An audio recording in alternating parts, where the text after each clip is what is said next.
Okay, don't really know why my camera just shut off. That was kind of random. I'm using my phone right now. I don't know how. It's not low on battery or anything, so.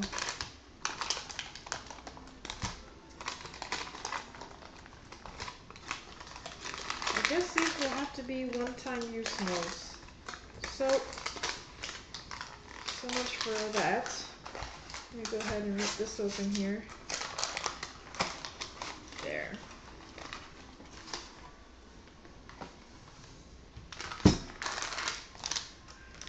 So this, the color of this soap, I'm not too upset about it. I actually like it, considering, you know, I still have to see the inside, so I don't know how dark the inside's going to be. But I was kind of scared it was going to be a darker brown. I didn't know how the fragrance oils were going to react in this. But it seems to be okay. Let me get that out of the way here. Let me cut it on its side. There's a lot of... Okay, I am using an old Cricut mat for measuring, because it does have my... it has 1-inch measurements on it, until my husband makes me my soap cutter.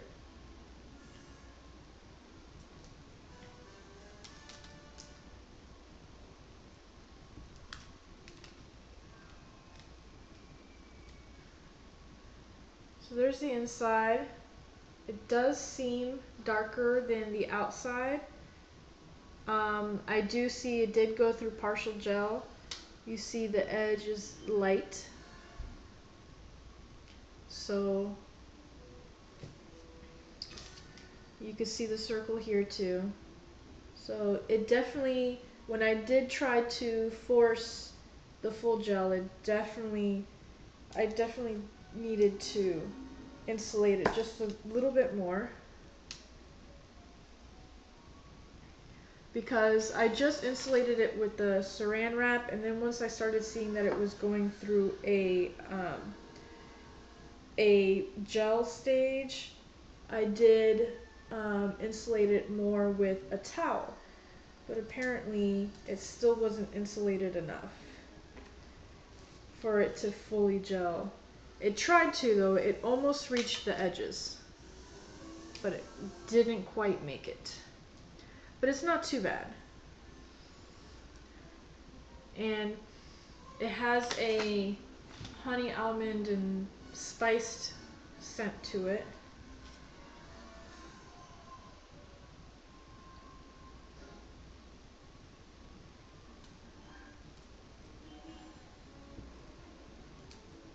It still slightly has an ammonia scent, which I don't really like, but that does go away as it cures. Which is funny because I had made a soap with, I forgot all the ingredients on it, but it was a facial bar that I made for my husband, and I thought it was the essential oil blend that I used, because I made it specifically for the herbal benefits. This is a little sample bar. Obviously that's going to be for me. I made it specifically for the herbal benefits. I didn't make it for scent.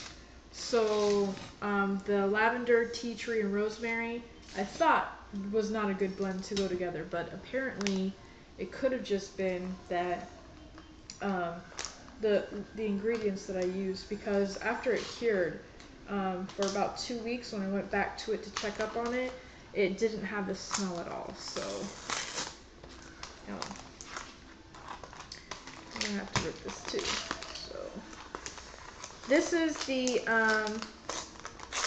the same batch, but I put this one in the freezer for 30 minutes, and then I took it out and put it in the refrigerator.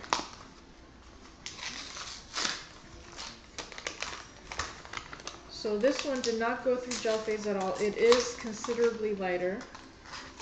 It looks like a cream ivory cream colored.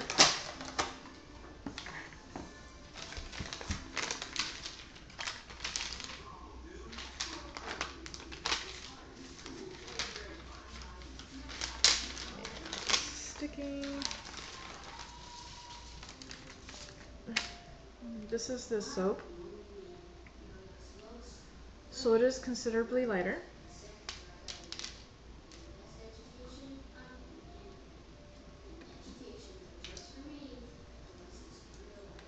Let's see how this one looks on the inside.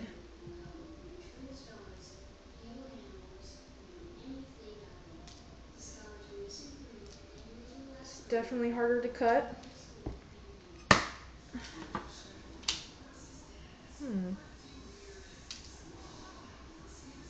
I don't like that. It definitely crumbled, and it does look a little bit light or darker on the inside, so I'm wondering if it tried to gel. And there's the crumble.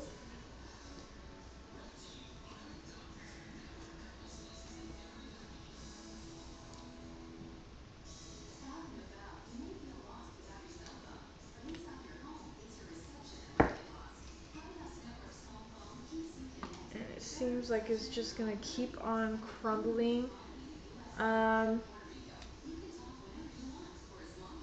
It does look darker in the middle.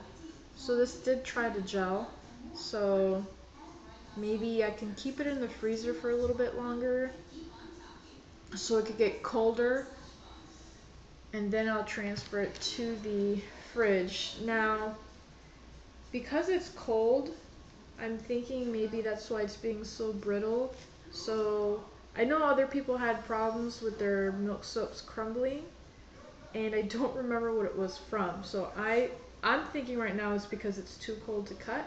So I'm just gonna let it come to room temperature a little bit more, and to where it's a little softer, and maybe it won't crumble as I cut. So that's it for now. You can definitely tell that little circle right there from it trying to gel. I really wish it stayed the color from the outside. I really had high hopes for this one, but again, this is the first time I've done my milk soaps, so this was definitely a learning experience. But you can definitely tell the difference in color variation. So, but we'll see. I'll come back after this has cooled down for a couple hours, or warmed up for a couple hours, coming down to room temperature, and see how it cuts after that.